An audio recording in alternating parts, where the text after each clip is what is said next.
Good evening. This is the second of our lectures on English in Action, and I'm so happy to see you this evening.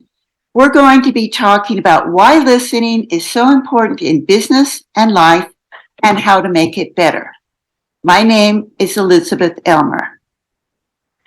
I'm an experienced English language coach. Let me help you reach your English language goals in life and work, increasing your fluency and confidence. Today, when we're talking about the skill of listening, which remember is a very important thinking skill, we're going to be looking at these W words.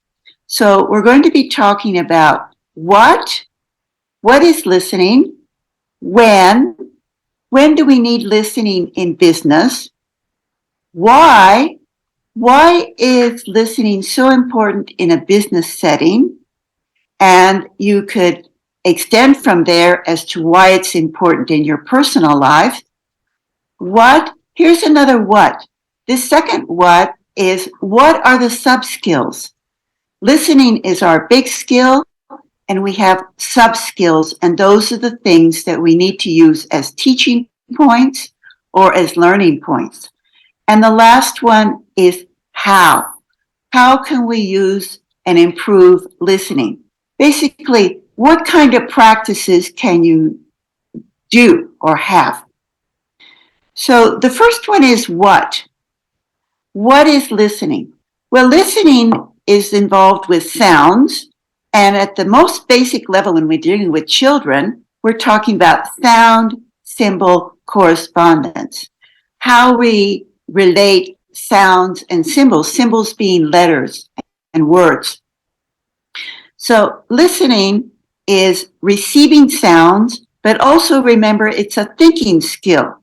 So we need to be thinking and comprehending. So much with children and adults ourselves is a thinking process. What do we need to learn? Well, we need to learn what are called sub-skills. And each of our major skills, remember our first lecture we had 8 skills, each one of them have sub-skills. And the same is true in listening. So here's our first question. When are we going to need to listen in a business situation? Well, the first would be meetings. The second, presentations. The third, a one-to-one, face-to-face, or maybe not face-to-face, it might be just you and another person in a Zoom, and special situations. So first of all, in meetings are difficult because there's usually noise, there's usually various people, there's usually people talking on top of each other. So there's a lot of problems that can confuse or distract us in listening. In a presentation, which is the second time that we're involved in listening in a business situation, is like what we're doing today, the presentation. So you as the listener are at the mercy of the speaker. The best thing that I suggest in a presentation is preparation. What can you do before a presentation? Well, you could learn about the speaker. You could maybe anticipate what the vocabulary could be. You could start thinking, well, what are they going to be talking about? And the third situation on a one-to-one. What's happening in a one-to-one situation? Well, it's much easier because, for example, you can ask me to stop, or I don't understand, or you could send me a message, okay, that please help me. There are some cultural aspects as well. How do you interrupt? How do you ask for a clarification? And the last one, number 4, are special situations. What can be some special situations? Well, one could be police. There's many situations, for example, in the United States where the police go to the wrong house and create a big problem. Probably they weren't listening to the correct address. For example, a doctor and a nurse. The doctor says, hand me scalpel number 1, and the nurse doesn't hear properly. That could be really quite problematic. And the third problematic situation would be a pilot. The pilot and the traffic control. What would happen if the pilot doesn't understand the traffic controller and lands on the wrong runway? This would be a big problem. Also, some special situations that are not such life and death situations. For example, being at the advanced level, you might want to go then to an examination. For example, a TOEFL examination, a TOEIC examination, a Cambridge examination, not life and death, but you need to prepare for the next situation. Why? Why is listening so important in a business situation? Well, one of my students was just telling me about how the boss from the United States, because it's an American company, was talking to the people in Mexico, and he was giving his presentation, and then he said, "What do you think? What do you think about my idea?" Well, one of the persons could answer, but one of the persons said, basically, that just thank you. So he didn't understand. So it's very important. So in the first situation, we're talking about building relationships. If you don't understand, then you get frustrated. You could feel left out. Probably like the example I just told you, that particular employee felt left out. The second would be learning new skills. You often need to listen to learn a new skill. And the third is to perform effectively. So again, one of my students was telling me how she was in a session with the boss who happened to be American, and he said, use the format and a certain format. But she thought she understood, but she actually didn't understand. So she spent a lot of time and energy creating the format, which was in Excel, for the second time. And then when she turned it in, the boss said, "Oh, you didn't have to make it." So part was company culture, and part was that she didn't really understand. So listening is really important in a business situation. Which gets us to the next question is, why is there misunderstanding? Or why can there be misunderstanding? Well, the first could be a lack of vocabulary. There might be a lot of words that you might not understand. It's very important to keep increasing your vocabulary. The second is a lack of grammar. For example, if somebody uses the passive voice, that was created, etc., or that has already been created. Well, there's a couple of words in there in the passive voice already, for example, in the passive voice.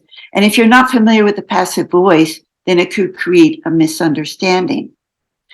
The third one is the lack of phonology knowledge.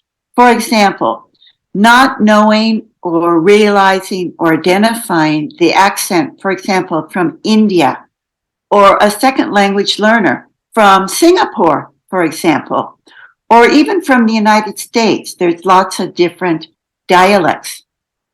The third one, and I've got the pictures on the top, but it's the lack of knowledge about speaking and writing. So it's not really understanding how it's organized, how language is organized in English. Remember, in English, it's a very straight, narrow, which is different from Spanish. The third is passive listening. Passive listening is not thinking as you're going along. For example, the opposite of passive is active listening. To be involved in active listening, you're thinking, you're paraphrasing, you're asking questions as you go along. Another source of misunderstanding could be distractions or lack of focus. One of my students was saying that when she was listening to the native speaker of English, she didn't understand, so she was just frustrated. And so she just started looking at her cell phone and answering her cell phone messages. And she started doing other things. And then she didn't understand even more. And the last one that's listed here down at the bottom is a lack of sub-skills knowledge. And we're going to be talking about what those sub-skills are. What? Here's another what. We talked about the what of what is listening. Here's the second what. What do we need to learn? Or in the case of teaching, what do we need to teach in listening? So if you're teaching English, what would be the teaching points? Or if you're learning, what could be the learning points? Well, you need to listen for sub-skills. And we've got a whole list of sub-skills that we're going to be sharing with you. And we need to learn different areas of learning. Over on my right, we're talking about listening and the other skills. So we're talking about listening and pronunciation. So over there, we're talking about the sub-skills of connected speech. So when somebody says coulda, woulda, shoulda, gonna, wanna, that's connected speech. Or when the consonant and the vowel goes together and you have is it, that's a sub-skill. When people are from other countries, they might be native speakers, but they're from a country and you're not familiar with it. One of the other sub-skills could be, like I mentioned, Singapore. The person would be speaking English as a second language, but it's always good to listen because you might need to be dealing with business, and English is the lingua franca. The second area is the critical thinking. The critical thinking are points such as prediction. What do you think it's going to be about?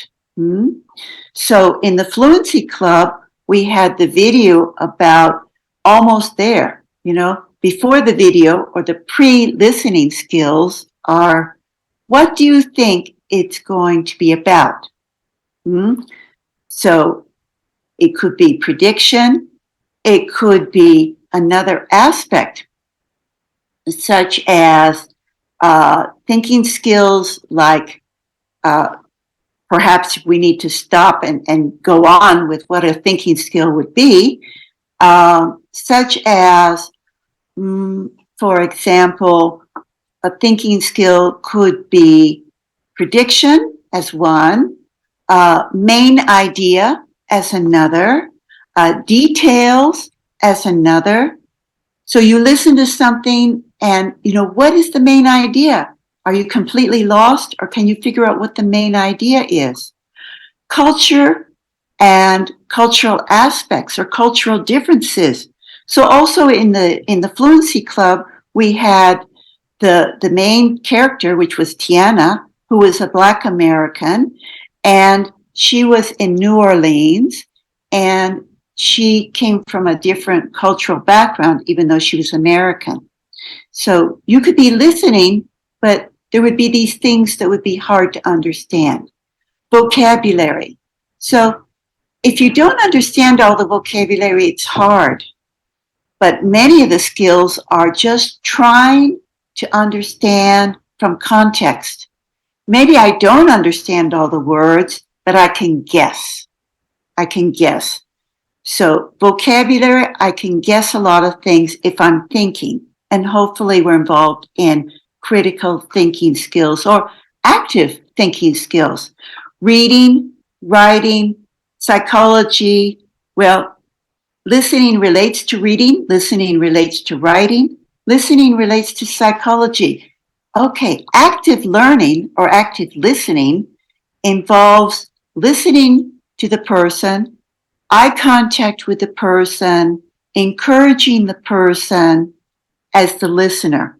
So it's important on both sides to be active listening. And this comes from psychology. This comes from a certain branch of psychology with Carl Rogers way back in the 1950s.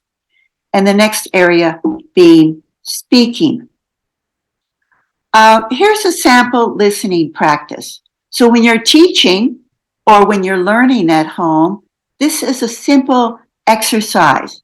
So you want to practice listening. What can you do? Well, the first thing you could do in prediction is to look at the pictures. What do the pictures tell you? What do you think is happening in these pictures? What kind of idea? What do you think is going to happen? This is before you listen. The third is to anticipate vocabulary. What vocabulary do you think you might be listening to? Yesterday, I was teaching a class and we had a listening on introductions. It was called Introduction Etiquette. So there were some pictures. The students tried to figure out what was happening, and some of them figured out, well, there was an introduction happening. What was the vocabulary?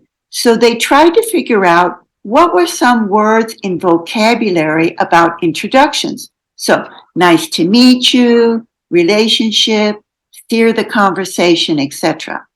So, number 4, what do you expect to hear?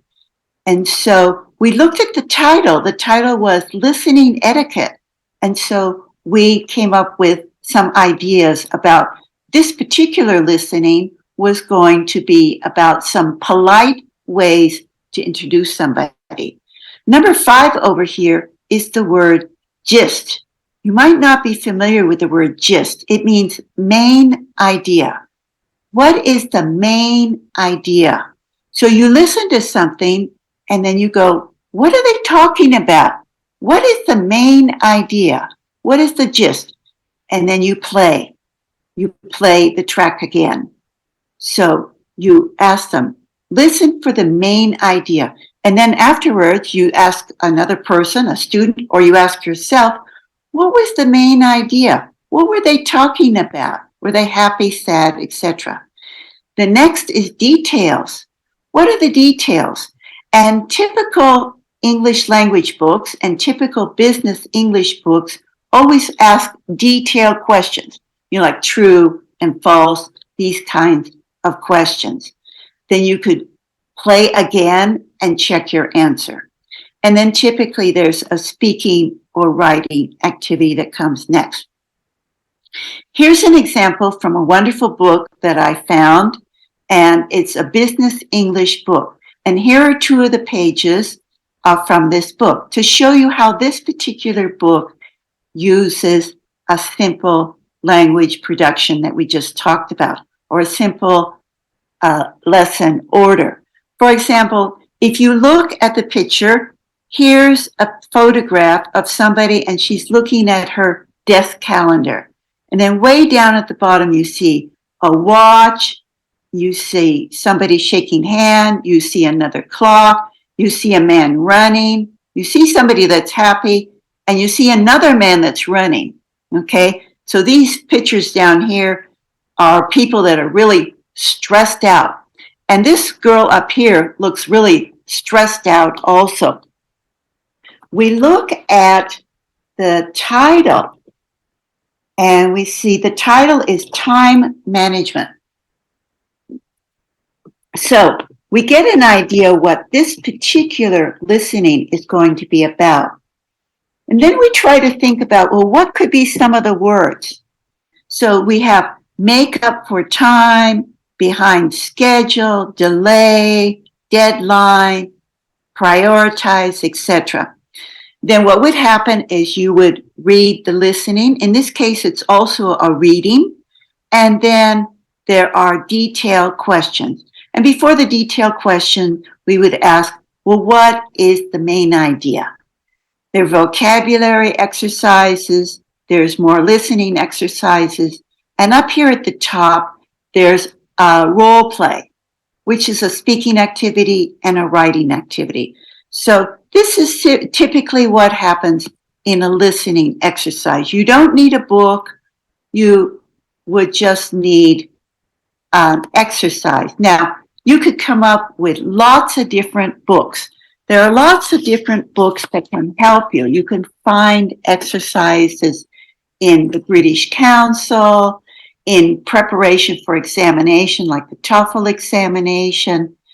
You can look in many different places for listening exercise. There's a wonderful site that I found, and it's got a really strange name. It's called ESL Lounge Student. ESL Lounge Student. And in that particular site, they say an Australian man is talking to an American woman, and they're talking about the movie. So that's one that I would suggest as well. Some general considerations. What are some things to consider in listening? First of all is a positive mindset. Be positive that you can learn and that you can understand. Second, a little at a time, little by little. Today I started with a course 1 student. She actually had been studying English for 4 years, but she still was at level 1. So she told me after class, she said, I've never spoken English. All my classes, they never spoke English. And I told her, number 1, be positive, and 2, little by little. Number 3, be consistent. Try to practice every day. It's important to have extensive and intensive learning. So look at number 4, ABL. Always be listening. So, for example, when you're cooking, even when you're taking a shower, when you're putting on makeup, try to always be listening. So that's what's called extensive learning. Always being trying to learn, but also try to come up with intensive learning. You could also associate listening with other activities such as walking, exercising, etc. My sister-in-law puts on her earphones and listens to an audiobook. Think of different contexts and speakers and topics and variety. Have a variety to make it interesting. Comprehensible input. This is like in lecture number 1, we talked about comprehensible input. We listened to Krashen. Try to make it something you can understand. Maybe you need to go to level 1 or beginners. You could go to Fluent U. They have beginning, intermediate, advanced. If you're a beginning student, you could talk at or listen to something at the easier level. If you're more advanced, go to something more complex. If you think you understand everything, go higher. Push yourself higher. Listen to what you like. If after a day at work you're really tired, you don't want to hear anything about business, you can listen to something else, and it would still be very valid. It takes time and practice. Give it time. Be patient. Some people say it takes 3 months to see results. Wow, like a musical instrument, like fitness, give yourself time, and it could take up to 3 months to see that you're getting better. The students that I have that have been with me 3 months, I can see they're getting better. Practice makes perfect. Number 9, emphasize the big picture. Emphasize the main ideas. Try to guess from context. Number 10, go beyond your comfort zone. Go more advanced, go more complex. Always improve. And number 11, relax and enjoy. Enjoy the process. What's next? Well, we're going to have time for questions and answers, for discussion and comments. And the question would be, what's your plan? What's your plan? To contact me, here's the way to contact me. I'm an English language coach, and there's a telephone number, and there's an Instagram account. And before I finish, I just want to mention some games. For example, this is a wonderful game of 3-letter words. This is BED, and the game which you play either with yourself or with other people is called Spelling Bee. And there's these little bees, and you try to put in what the vowel could be. And in this case, it could be bad and bed and bid. Another thing I want to mention is you can use actually children's books, such as this one. This is actually for children to learn phonics, but you could also use it as an adult. And another one that we use a lot is a "This Is Me" poster. You can use visuals about yourself to talk back and forth. And just some very last ones, very quickly. You could play games. You could do phonics. You could repeat after me. For example, listening to this particular video, this recording, you could listen, go back, listen, go back. One of the things you could do is listen, listen and repeat, and listen in shadow. You could try to say what I say. Watch videos, watch videos, and watch how the speaker uses their hands and their face. You can read and listen. You can write and listen. You could look at the timestamp and go back and say, oh, I didn't understand that. Look at the sub skills, look at the signal markers, and look at note taking. So that's all for tonight. If you have any questions, be sure and let me know. And I thank you very much for being with us for this lesson, this lecture on listening skills. So thank you very much for being with me. And that's all for tonight. Thank you very much. Bye-bye.